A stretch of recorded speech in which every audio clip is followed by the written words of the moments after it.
안녕하세요, 여러분. 드디어 12월 블로그마스가 시작이 됐습니다. 와! 작년과 마찬가지로 12월 1일부터 24일까지는 책 관련 영상을 그날그날의 블로그마스 영상 앞에 붙여서 함께 업로드를 할 예정인데요. 오늘 영상은 그래서 요즘 읽은 책, 읽고 있는 책, 산 책들을 소개하는 것으로 시작을 해보겠습니다. 늘 그랬던 것처럼 요즘 읽은 책부터 소개를 해드릴게요.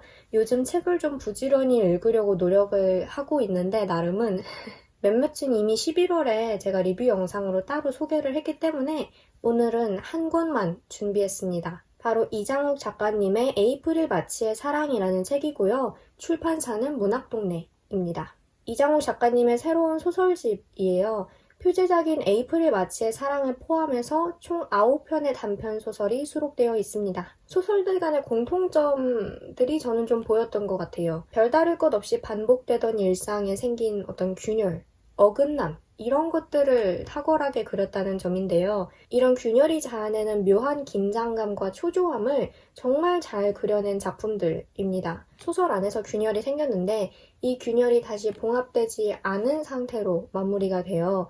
그래서 때로는 물음표가 사라지지 않은 채 남아있기도 하고 또 때로는 좀 간담이 서늘해지기도 하는데 그런 긴장감이 이 책을 다 읽고 나서도 쭉 이어지는 그런 소설들이었습니다. 책을 읽을 때 가끔 책의 분위기나 내용이 온도, 색감, 촉감, 때로는 맛으로까지 이렇게 감각적으로 느껴질 때가 있잖아요.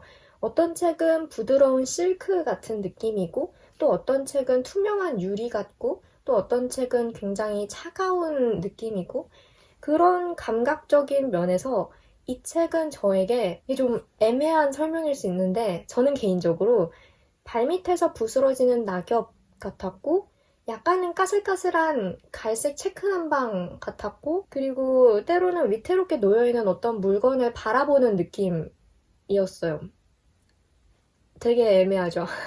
이게 저에게는 정말 선명한 느낌이고 저는 실제로 독서 다이어리에다가 이런 감상들을 적었어요.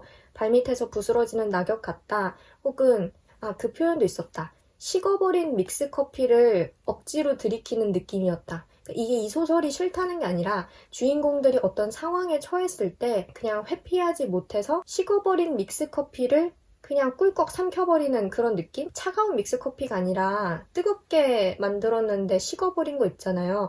그거를 삼킬 때의 어떤 찝찝함? 그래서 주인공들이 인상을 쓰는 그런 게 느껴졌는데 이거를 설명을 이렇게 하면은 아마 들으시는 여러분께는 굉장히 추상적으로 느껴질 거예요. 근데 저에게는 정말 그런 실제로 뭔가 만져지는 느낌이었고 주인공들의 표정이 보이는 그런 그러니까 이 책이 그런 분위기를 되게 잘 묘사를 한 거죠. 그래서 그게 단지 어떤 텍스트로 남아있는 게 아니라 독자에게 실제로 전해지는 우리가 흔히 말하는 어떤 닫힌 결말이라고 하는 게 있잖아요. 그게 아니라 결말을 활짝 열어놓고 이 주인공은 이 이후에 어떻게 됐을까? 이 주인공은 왜 이렇게 행동을 했을까? 이거는 무슨 의미일까? 하면서 계속 생각하게 만드는 그런 게 있어요. 저는 특히 이 책 제일 앞에 수록된 행자가 사라졌다라는 단편이 제일 인상 깊었는데요. 행자가 사라졌다. 여기서 행자는 주인공이 반려동물로 키우던 뱀입니다. 뱀이 어느 날 그 상자 안에서 사라진 거예요. 근데 이 상자를 뱀이 직접 열 수는 없죠. 누군가가 이 문을 열어놓은 거예요. 그래서 과연 이 가족 구성원 중에서 누가 이 문을 열었을까라고 주인공이 생각을 하는 그런 내용인데 그 결말도 저는 굉장히 여운이 많이 남았고 그리고 긴장감, 뱀이 상자 안에서 탈출했다. 근데 어디로 갔는지 모른다. 괜히 저까지 약간 초조해지고 무서워지는 그런 느낌이 정말 잘 살아있어서 그래서 이 책을 여러분들께 추천을 드리고 싶고요. 아까 제가 말씀드렸던 그런 감각들 있잖아요. 그게 굉장히 추상적인 감상이기는 하지만 그래도 여러분들이 직접 읽어보시고 결이 어떤 책인지 어떤 느낌인지 이런 거를 한번 직접 느껴보시는 것도 좋을 것 같습니다. 그 다음으로는 요즘 읽고 있는 책들을 보여드릴게요. 김금희 작가님의 경애의 마음이라는 책을 이렇게 전자책으로 읽고 있고요. 그리고 김세희 작가님의 항구의 사랑이라는 책을 종이책으로 읽고 있습니다. 일단 이 경애의 마음부터 이야기를 해보자면 창비 출판사에서 나온 책이고요. 업무 실적이 좋지 않고 사내에서도 잘 어울리지 못하는데도 국회의원 아버지가 있다는 이유로 애매한 직함을 유지한 채 일하는 상수와 사내 파업운동에 참여했다는 것 때문에 승진을 하지 못하는 경애의 이야기입니다. 그리고 경애와 상수가 한 팀이 되어 일을 시작하는데요. 제가 아직 이 책을 첫 챕터밖에 읽지 못해서 현재로서는 여기까지가 제가 알고 있는 전부이고요. 그 뒤에 이제 또 다른 이야기들이 펼쳐지겠죠? 근데 저는 사실 이 책이 단편 소설집인 줄 알고 이렇게 전자책으로 구매를 해서 지하철에서 읽기 시작했던 건데 장편 소설이었어.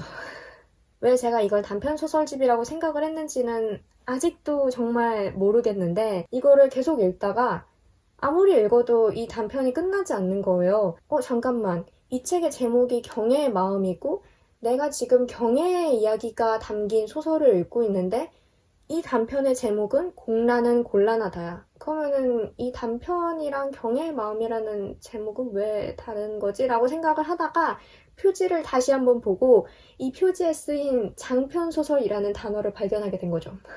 아무튼 그래서 제가 착각을 하기는 했는데 제 착각과는 별개로 너무나 좋게 읽고 있고 앞으로의 내용이 정말 궁금해지는 그런 소설입니다. 그리고 이 항구의 사랑은 예전에 민음차에서 선물로 보내주셨던 책인데요. 얘도 장편소설입니다. 제가 종강 때까지는 정신이 좀 없고 이렇게 한 곳에 완전히 집중을 할 수 있는 그런 마음이 아니라서 그래서 장편소설은 읽기 힘들겠다. 종강 이후에 읽자라고 생각을 하고 있었는데 어쩌다 보니 이 두 권 다 장편소설이네요. 근데 이 항구의 사랑은 보시다시피 그렇게 길지가 않은 한 경상편? 그 정도 되는 소설이에요. 그래서 빠르게 읽고 있고 이 책은 3개의 장으로 구성된 책인데 지금 1장을 다 읽은 상태입니다. 이 첫 번째 장은 주인공의 학창시절, 특히 여고에 다녔을 때 동성 친구를 사랑하는 학생들에 대한 이야기, 그들을 바라보는 주인공의 시선, 그리고 그 당시에 학생들 사이에서 유행했던 문화에 대해서 전반적으로 서술을 한 그런 장이에요. 페이지가 굉장히 빠르게 넘어가는 책이라서 저는 앉은 자리에서 1장을 다 읽었었고 아직 주인공의 과거밖에 읽지 못했기 때문에 제가 지금 어떤 자세한 감상을 들려드리기는 좀 애매한 시점이지만 주인공의 학창시절이 2000년대 초 목포 그리고 여자 고등학교를 배경으로 하고 있는데 제가 2010년대에 여자 고등학교를 다녔거든요. 이 책에 나온 이야기와 한 7, 8년 정도의 차이가 있기는 하지만 그래도 굉장히 가까운 세대이고 또 여고라는 공간 자체가 제가 속속들이 너무나 잘 알고 있는 그런 공간이기 때문에 되게 친근감이 들었어요. 배경 자체가. 제가 다녔던 고등학교의 모습을 많이 이입해서 읽을 수도 있었고 그때 시절을 많이 떠올리게 했던 것 같아요. 제 학창 시절을. 이 뒷부분은 이제 주인공이 성인이 된 이후의 이야기라고 알고 있어요. 확실하지는 않지만 앞으로 또 어떤 일이 일어날지 그리고 주인공이 학창시절 때 겪었던 그런 일들이 어떻게 이 이후에 영향을 미칠지 이런 것들이 궁금합니다. 얘도 빨리 읽고 감상을 공유할 수 있으면 공유하도록 할게요. 이제 제가 최근에 산 책 2권을 보여드릴 텐데요. 우선은 이 책입니다. 정세랑 작가님의 덧니가 보고 싶어 라는 책이고 난다 출판사에서 나온 책입니다. 제 친구가 예전에 이 책을 읽었는데 굉장히 재미있다고 말을 해줬었거든요. 근데 이 책이 최근에 개정이 돼서 새로 나왔다고 하더라고요. 그래서 고민도 안 하고 바로 예약 구매로 주문을 했었고 줄거리는 따로 읽지 않았어요. 일부러 좀 더 궁금증이 극대화된 상태에서 읽으려고. 아시잖아요. 정세랑 작가님의 이야기는 어디로 튈지 모르기 때문에 이 이야기에 몸을 맡기는 게 굉장히 즐거운 책이라는 거. 근데 이 책의 첫 부분이 이렇더라고요. 재화는 용기를 9번 죽였다. 매번 다른 방식으로 숨을 확실히 끊어놓았다. 이게 비유적인 의미의 죽음인지 아니면 생물학적인 의미의 죽음인지 아직은 모르겠어요. 비유적인 죽음일 가능성이 조금 더 크기는 하겠지만 말씀드렸다시피 정세랑 작가님의 이야기가 어디로 튈지 모르는 그런 매력을 가지고 있기 때문에 그리고 그간 환상의 요소가 많이 들어간 작가님의 소설들을 제가 많이 읽어왔기 때문에 어떤 생물학적인 죽음의 가능성 혹은 제3의 가능성을 완전히 배제할 수는 없는 그런 도입부인 것 같아요. 그래서 너무나 궁금한 책이고 빨리 읽어보고 싶습니다. 그나저나 이 표지 너무 예쁘지 않아요?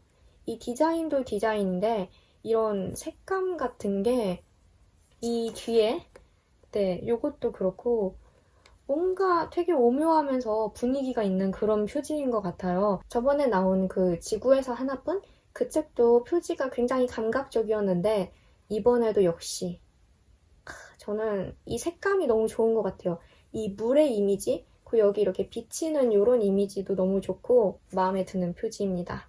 이 알차고 단단한 이런 양장의 느낌도 너무 좋고요.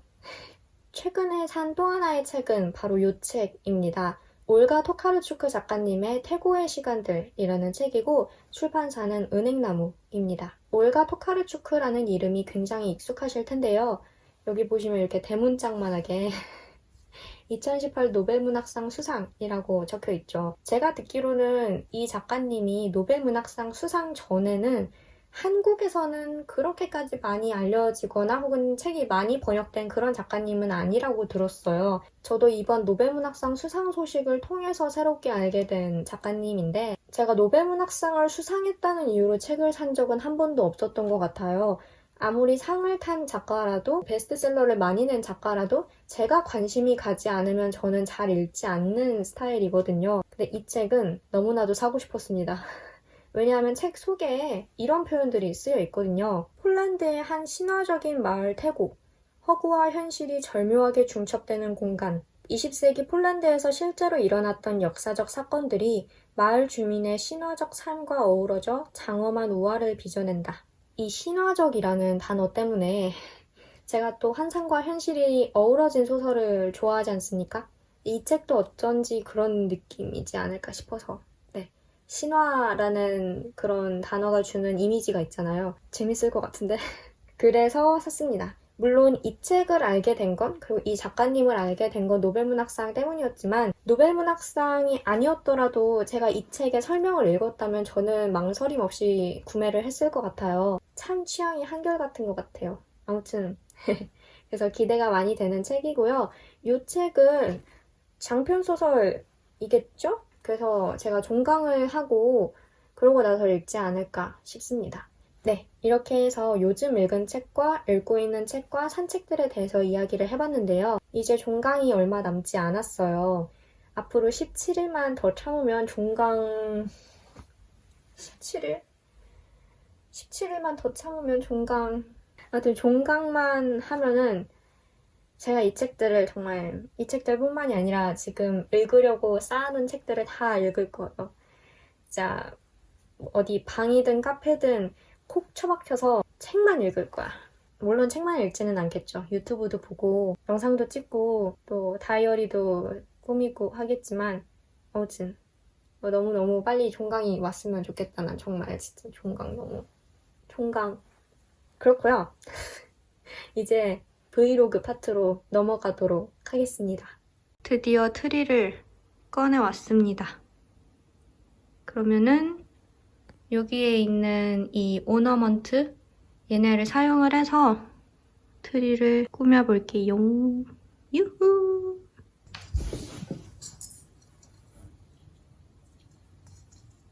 트리는 여러 가지 컨셉, 테마들이 있잖아요.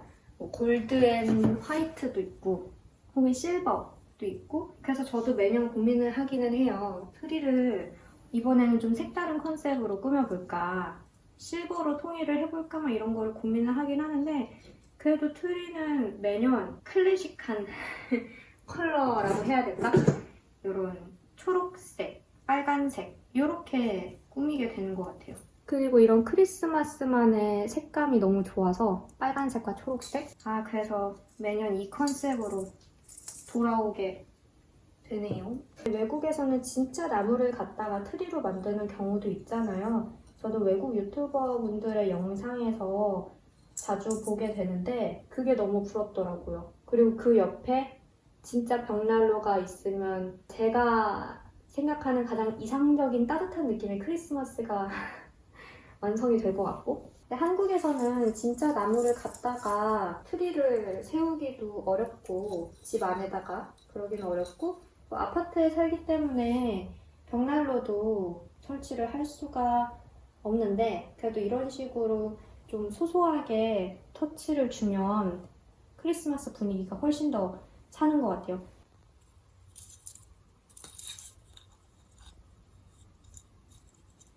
네, 트리를 꾸미는데 왜 이렇게 숨이 차지? 전구를 이렇게 삥 누르고, 전구가 너무 바깥으로 보이나?